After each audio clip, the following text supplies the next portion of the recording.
আসসালামু আলাইকুম। আশা করি সবাই ভালো আছেন। তো হয়তো বা বাতির আলোতে ওইভাবে ভিডিওটা হইতেছে না, একটু ঘোরাঘোরা হইতেছে।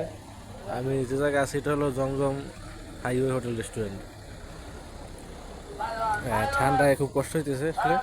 তো যারা ঢাকা টু বরিশালের ভিতরে ঢুকছে আর কি, ঢাকা টু বরিশাল, ঢাকা টু কুয়াকাটা এই সমস্ত অঞ্চলে যারা গেছেন তাদের সামনে আসলে এই জায়গাটা পড়ে। তো ডাকাতির একটা আসলে গোপন জায়গা বলা চলে। এখানে হলো বাস কাউন্টার, আপনার বাস টাস যেগুলো আছে সেগুলো থামে। আর যারা ইয়া, উম, যাত্রাপথে বিরতি নেয় তাদের হলো হাইওয়ে রেস্টুরেন্ট, যারা গাড়ি ছাড়বে, গাড়ির যাত্রী যারা তারা এখানে খাওয়া দাওয়া করবে। তো আজকে খাওয়া দাওয়া করলাম একটা 3 পিস মুরগির মাংস আর 2টা পরোটা, টোটাল বিল সহ 260 টাকা আসলো। তো এই হলো অবস্থা। যাই হোক, একটু সাবধান করলাম, আপনারা আসলে একটু সাবধানেই করা কি বলো।